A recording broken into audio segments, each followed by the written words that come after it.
So this is the Game 13 recap, although it's on technically day 14 here. We got a little tuckered out after the game yesterday. We were a little tired. A little tie-tie.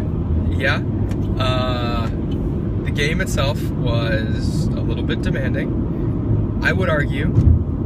Well, first of all, how are you feeling today? Because if we recall on the preview of yesterday, we weren't feeling so well. I'm feeling better. Yeah, sleep helps. Something about the back-to-back day games really, really got to me. The sun, I guess, seeped into me. We don't see a lot of that in Chicago, clearly. We do. Yeah, I mean, aside from the fact that I've gotten sick on this trip, I feel better today as well. Although I'm not really sure why. I mean, maybe a little bit more sleep. Maybe it wasn't in a car, but it is what it is. It was that Chick-fil-A breakfast we just had. I think that's exactly what it was. Holy cow, that chicken egg and cheese biscuit. Oh, what is the jelly thing? I don't know. All right, it's gotta be a sign. Brian made the tactical mistake of saying when the lady at the drive-thru asked him if he wanted jelly, he made the tactical mistake of saying no. What are you gonna use the jelly for? Are you putting jelly in your sandwich? If someone asks you if you want jelly, you say yes. I guess you say yes. So yesterday's game was, I think, the toughest one we've had.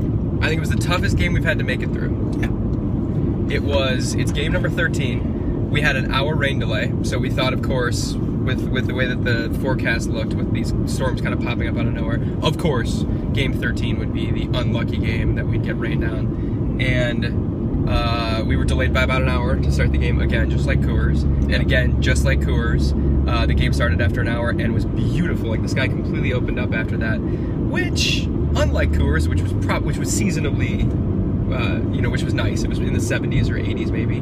This was 90s, maybe high 80s, and blazing sun on us the whole game. Yeah. We were, of course, out in the sun, and unlike Cincinnati, we did not seek shelter until like the 9th inning. Yeah.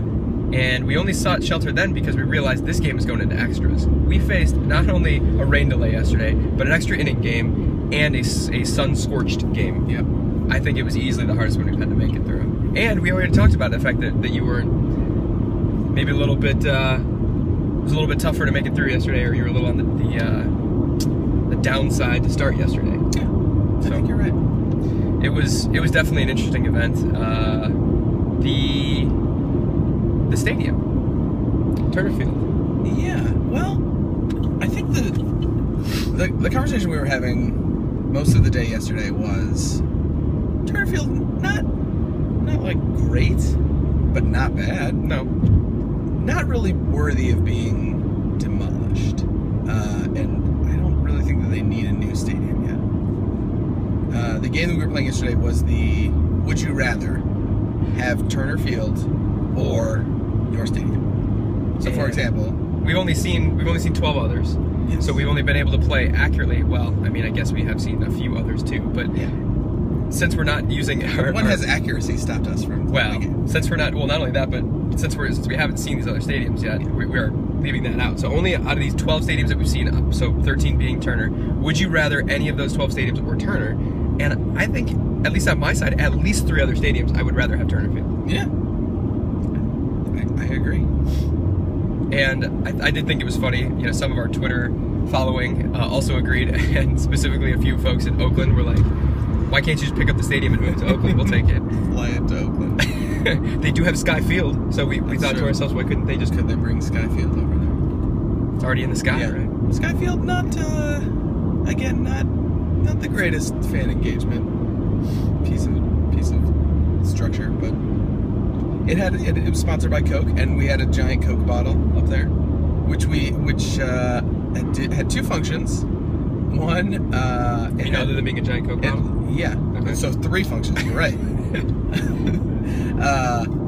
It had the LED screen that was linked in with all the other screens in the field, so that was cool. It wasn't just its own little rotating screen. And that's where the fireworks came out of. Yet they had right next to it 2 what looked like Coke bottle cannons that were not used at all. If you have Coke bottle cannons, they should be functional. what is the point of having Coke bottle cannons if Aimed they're into not the stadium. No, if they're not To fire into the stadium. Listen, you could have aimed the cannons. They were clearly mobile. Like, aim them further up. I don't care. Why do you have them if they're not functional? Yeah. Why not? Why not they just standing Coke bottles? Why did you make them look like cannons if they're not going to be really cannons? It's a great question. The Chick-fil-A cow was cool, only Yep. because it took us about 6 innings to realize it was doing the chop. And although it was like a full couple of beats slower than everybody else. Yes. Well, its tempo was much it's a slower. giant cow. You can't expect it to go the same. It's true. I do have to say, if you're gonna catch the cow and you're gonna see it from Skyfield, the profile of the cow is not flattering. Put it that way. But from the stadium itself was pretty cool. I did also think I did not hate the Skyfield as much as you did, other than the fact that it was not a real field in the sky, so it was a completely poor naming convention. Totally. Right there. Yeah. Misleading. I thought we were gonna play on a field in the sky. Clearly, that didn't happen. But I thought Sky High, that movie. Oh my God! I want to know where you're going with this. No, where are you going with this? It was. Do you remember the movie? It was a high school for superheroes. Yes, I remember the movie. So, not that I was expecting that, but I thought it was a good movie. So I thought I was expecting a little bit more from Skyfield. That's all. You were expecting Skyfield to have paralleled Sky High, and because Sky High was a high school that was in the sky. Yeah. You expected this to be a field that was in the sky. Why did Sky High have to be your comparable? I don't know, because why couldn't the word sky and field be enough? We've already said I was tired yesterday. and you not at my best. And you go to Sky High. That's your go-to for Sky. Yeah. Okay. I thought being able to see old Fulton County Stadium from Sky High, as well as seeing the Atlanta skyline with those like binocular looking devices, were very cool. Those like observation deck things. But yeah, at the stadium there was an entire kiosk. Like, I would argue, well, I wouldn't argue because it was right there. When you walked in the main entrance, if you turned right and started going down the scout section, right after you left the scout area, which was fairly cool, just pitching. I mean, it wasn't really scouty at all. It was just pitching machines. It was for kids. Yeah, it was the kids section. But it was sort of touted as like, this is why scouts scout that, whatever. Yeah. The second you exited that, the very first thing you saw was a Sun Life kiosk explaining how they're going to build a better stadium. Yes. It's a little disingenuous to me. I'm enjoying my Turner Field experience, but you're trying to tell me about the future already. You know what? It reeked of like a management decision of like, oh, we'll put a kiosk. Like people want to know obviously about the new stadium. We stopped to look at the.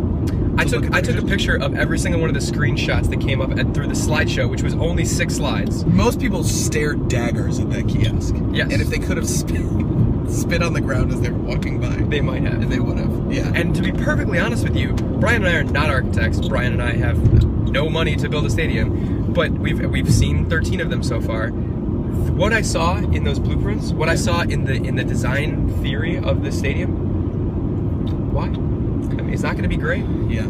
The one thing I think you get out of it, obviously, it seemed like it was going to be a lower capacity. It seemed like it was going to have obviously some newer amenities. It was definitely going to have more suites, which, you know. Yeah. All right, last thing. We've made it 8 minutes without me talking about music, so congratulations, Tim. You've stopped me for 8 minutes. But this is a discussion we need to have. I ranted for like a minute about the 7th inning stretch. We'll talk about it later. Well, your musical tangent took us over 10 minutes, so now you're going to have to edit. You know that, right? Okay. Are you happy? No, I'm not happy. Okay. That's all we need. Great. There's no sign off, but we do want to give a big thanks to Chris and Allie, who opened up their home to us for the last 2 nights. That was really nice, actually, to sleep in a bed / futon. And thank you to the Braves, who did stop by and give us a swag bag, but they did not tell us they were coming, and they didn't even ask us our seat locations. So Brian was slightly off-put by the fact that it's just like they knew where we were, and yeah, the man is constantly watching us, Brian. Yeah. You know, when you tweet out the view from your seat, it's not very hard to find. It's a little bit hard to find. It wasn't exactly a packed house yesterday. Easily, well, we did find out that it has the 3rd largest capacity, but I would say that was easily the most sparsely populated game we've had. So, yeah. Anyway, that was the recap of yesterday, though it's today, so let's just pretend it was yesterday, and we will see you for the preview of the Marlins. See ya.